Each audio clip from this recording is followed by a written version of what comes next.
This is the Ms.FitVegan podcast, episode 428. Yesterday, during an interview, I was asked, what is my current hard? Because I always say, choose your hard, right? We're all going through something. We're all struggling with something, and we all have to choose our hard. A lot of people want to lose weight, and their hard is to eat healthy and exercise. And when the interviewer asked me, what is your hard? I knew what I wanted to say, but I couldn't say it. And I forgive myself, okay? It's not because I'm bad or stupid.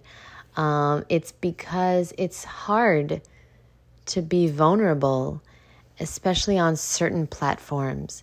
So Instagram Live is where the interview was. And I don't know why, but it feels so hard for me. I guess this is one of my hards, but it feels so hard to be vulnerable there. Like my podcast, I feel the most able to. I think it's because it's not on camera. But even YouTube, I feel a little bit more comfortable.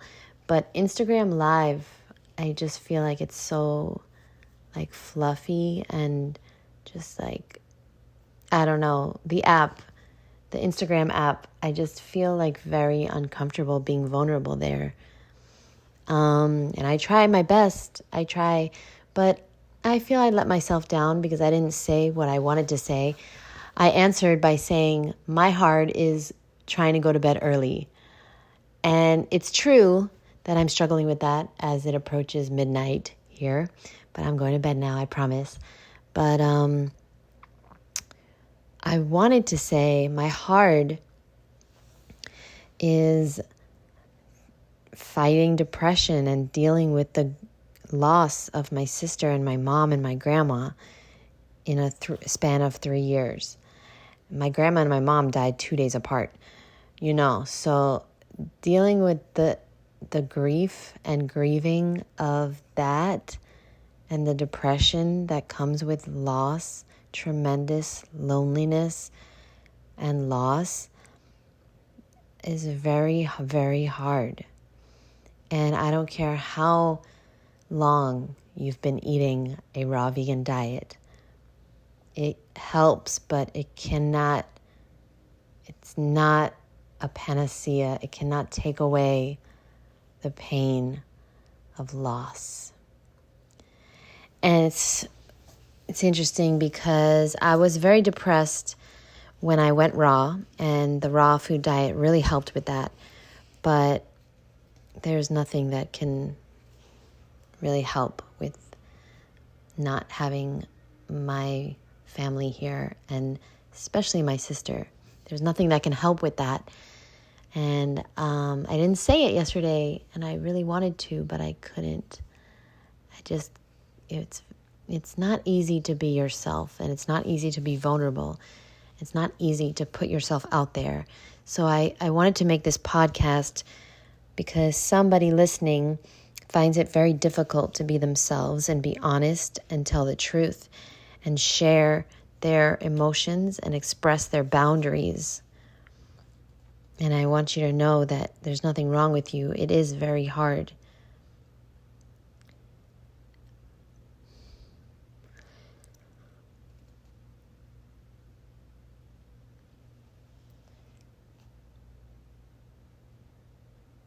But when you do, something happens where it's almost like a weight is lifted off of you. I want to challenge you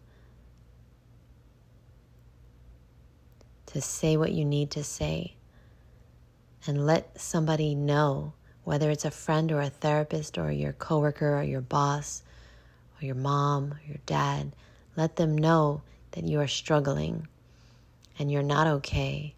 You're not fine. What does fine stand for again? Hold on, it's really good.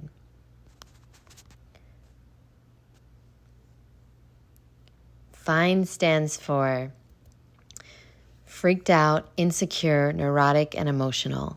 Yeah, I'm fine. Yeah.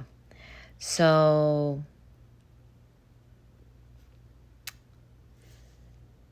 I'm not telling you to be one of those fucking crazy weirdos where somebody says, hey, how you doing?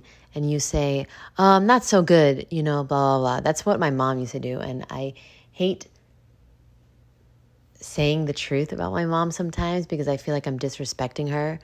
But the truth is that she was that person where she'd never say, she never understood. And I tried to teach her, but she just didn't want to fit in with society. And I do appreciate that now about her, now that she's gone. But, being a teenager and being embarrassed because my mom was not like everyone else, and I valued being seen as normal back then. I really valued not being a weirdo, not being a misfit. And so, somebody would ask my mom, how are you doing? And she literally thought they were asking, how are you doing? And she was always in crisis mode, always in survival mode, always struggling with something. And there was always a lot to complain about. And the truth is that in our society, when somebody says, hey, how are you doing? They're not actually asking you. And I tried to teach my mom that, but she never really could grasp it. They're just it's just something you say. Most people don't actually aren't really asking you how you're doing. But I challenge you to confide in someone that you trust and confide how you're actually doing. If you don't have anyone, then may I recommend you start a podcast perhaps, because we need to let things out. If they stay in, that's how we have dis-ease in our body. And 80% of dis-ease is actually caused by trapped emotions. So please do me a favor. Connect with someone, whether it's a therapist or a good friend or a family member, someone, and let them know that you're not fine. Well, you are fine. You're freaked out, neurotic, insecure, and emotional. And let them know what's going on. And you don't need, let them know that they don't need to, sorry. You don't need them to solve anything for you. You just want to, vent and complain. And just, let them know what's going on with you. It's not even complaining. It's just being honest. You can't hold it all inside. It's not healthy. And yes, it's hard to be vulnerable and tell somebody the truth. Because if you tell somebody the truth, they might not like it. So we just shove it down. And we get food addictions and we get diseases and we're overeating and we're overweight and we're overstimulated and we're overnumbed. And basically we're never gonna break free from the chains that hold us until we become vulnerable. So I do regret not getting vulnerable, but I also understand and forgive myself because Instagram is not the most easiest place to be vulnerable. It just feels like the mall or something, It just feels like People magazine. It just feels so fake on Instagram. And I love it because I have an amazing community that I formed. I have amazing people on there, but at the same time, it just feels so fucking fake, the whole thing.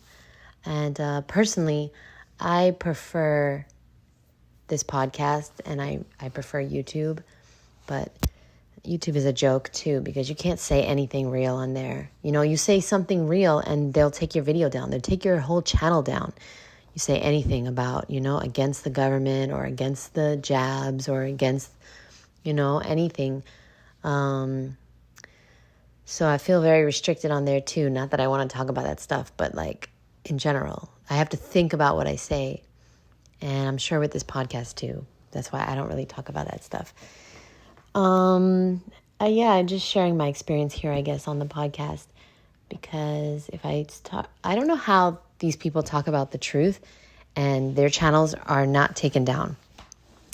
But, you know, some people say one thing, and like Dan McDonald, his channel, which he was cultivating for 14 fucking years, over 500,000 subscribers, was taken down because he said the wrong thing.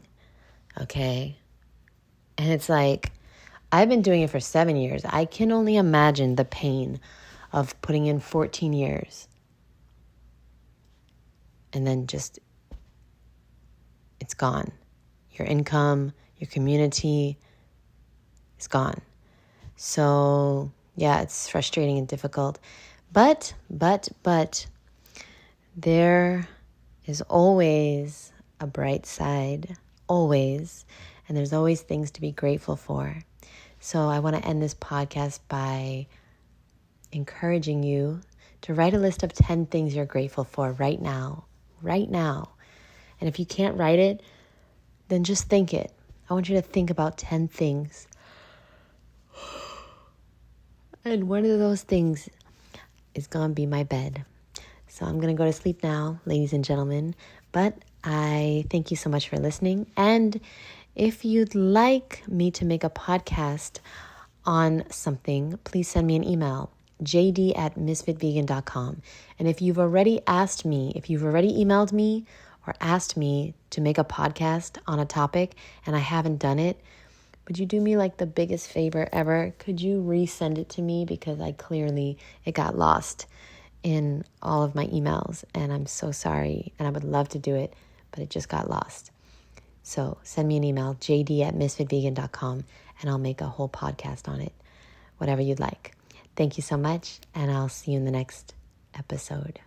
10 things you're grateful for. It really matters. Like, it really makes a big difference because whatever you focus on, you get more of.